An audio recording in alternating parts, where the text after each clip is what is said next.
નમસ્કાર, આપ જોઈ રહ્યા છો નેશન પ્લસ ન્યૂઝ. હું છું હિરલ આપની સાથે. વિશ્વ ચકલી દિવસ નિમિત્તે વડોદરા સ્થિત પ્રાદેશિક લોક વિજ્ઞાન કેન્દ્ર અને અભિનવ શારદા ટ્રસ્ટ દ્વારા ચકલીઓના સંરક્ષણ માટે વિશેષ કાર્યક્રમ યોજવામાં આવ્યો હતો, જેમાં સીકે પ્રજાપતિ વિદ્યાલયના વિદ્યાર્થીઓએ ભાગ લીધો હતો. ગુજકોસ્ટ સંચાલિત વડોદરાના પ્રાદેશિક લોક વિજ્ઞાન કેન્દ્ર ખાતે આજે ચકલીઓના કિલકિલાટને ફરી જીવંત કરવાનો પ્રયાસ કરાયો હતો. સીકે પ્રજાપતિ વિદ્યાલયના બાળકોએ હાથમાં જાગૃતિના બેનરો સાથે પદયાત્રા યોજી હતી, જેમાં લોકોને અપીલ કરાઈ હતી કે લુપ્ત થઈ રહેલી આ પ્રજાતિને બચાવવામાં સહભાગી બને. કાર્યક્રમ દરમિયાન પર્યાવરણ તજજ્ઞ ડોક્ટર જીતેન્દ્ર ગવળીએ માનવ વસવાટમાં ચકલીનું મહત્વ વિષય પર ઊંડાણપૂર્વક માહિતી આપી હતી. ગુજરાત કાઉન્સિલ સાયન્સ એન્ડ ટેકનોલોજીનું માન્યતા પ્રાપ્ત લોક વિજ્ઞાન કેન્દ્ર વડોદરા દ્વારા દર વર્ષની જેમ આ વર્ષે પણ અમે વિશ્વ ચકલી દિવસની ઉજવણી કરવામાં આવી છે. આ ચકલી દિવસની ઉજવણી કરવાનું મૂળભૂત કારણ કે આપણે એને એક નાનું પક્ષી માની બેઠા છીએ. એ એક નાનું પક્ષી નથી, પણ પરિસર તંત્રમાં, આપણા પર્યાવરણમાં એનું બહુ જ મહત્વની ભૂમિકા છે. એનો ખોરાક કીટકો છે એ આપણે જાણતા નથી, એટલે આપણે એનું દિન પ્રતિદિન જે પ્રિવેન્શન કરવું જરૂરી બન્યું છે એ આપણે ભૂલી ગયા છીએ. તો આપણે આ પર્યાવરણ પરિસર તંત્રમાં ચકલીને બચાવવા માટે મેક્સિમમ આપણે મોબાઈલ રેડિયેશનથી એને દૂર રાખીએ, બની શકે એટલું ઘરમાં માળો બનાવી શકે એવી વ્યવસ્થા રાખીએ, એને ચણની વ્યવસ્થા રાખીએ, એને પાણીની વ્યવસ્થા રાખીએ. આવા વિકલ્પો સાથે આજે CH વિદ્યાલય વડોદરાની વિદ્યાર્થીઓ સાથે અમે એક નાનકડી રેલીનું પણ આયોજન કર્યું. સાથે સાથે ડૉક્ટર જીતેન્દ્ર ગવડી દ્વારા માનવ વસવાટમાં ચકલીનું મહત્વ વિશે અમે એક માનનીય વ્યાખ્યાનનું આયોજન પણ કરવામાં આવ્યું હતું. આજે 20 માર્ચ એટલે કે વિશ્વ ચકલી દિવસ.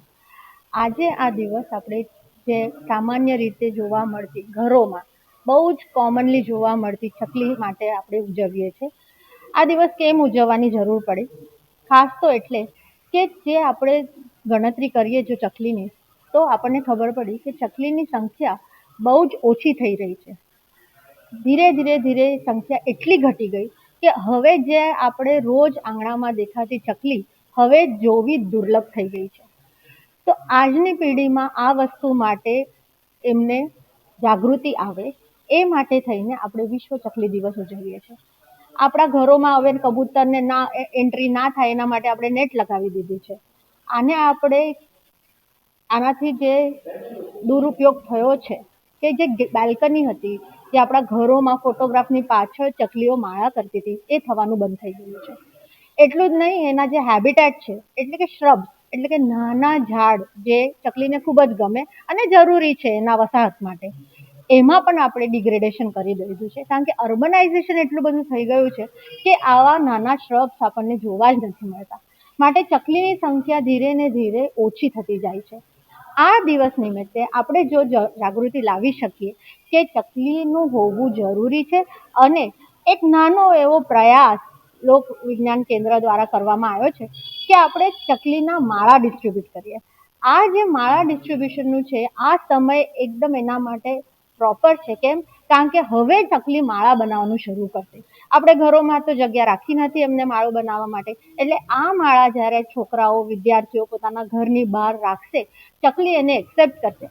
આ પ્રસંગે 100 થી વધુ ચકલીઓના માળાઓનું નિઃશુલ્ક વિતરણ કરવામાં આવ્યું હતું. વિદ્યાર્થીઓએ ઉત્સાહભેર માળા સ્વીકારીને પોતાના ઘરમાં ચકલીઓ માટે સુરક્ષિત વસવાટ ઊભો કરવાનો સંકલ્પ લીધો હતો. સંસ્થાના નિયામક અને સંયોજકોએ આજના સમયમાં આવી પ્રવૃત્તિઓની અનિવાર્યતા પર ભાર મૂક્યો હતો. આજે વિશ્વ ચકલી દિવસ છે, જેની ઉજવણી કરવા માટે અમે વિજ્ઞાન કેન્દ્રમાં આવ્યા છે, અને ત્યાં ડૉક્ટર ગવલી જે છે એમને અમને એમનું ચકલી પ્રત્યેનું આજે જે વિશ્વ ચકલી દિન છે તેના પ્રત્યેનું અમને વક્તવ્ય આપ્યું છે, અને તે વક્તવ્ય સાંભળીને અમને ઘણું જ્ઞાન મળ્યું છે. અને તેમને નિઃશુલ્ક માળાનું વિતરણ પણ કર્યા છે, જે અમે વિદ્યાર્થીઓ ઘરે જઈને તે માળા લગાવીને ચકલીઓ મૃત્યુ ઓછી પામે તેવું કરવા માટેના પ્રયત્નો કરીએ છીએ.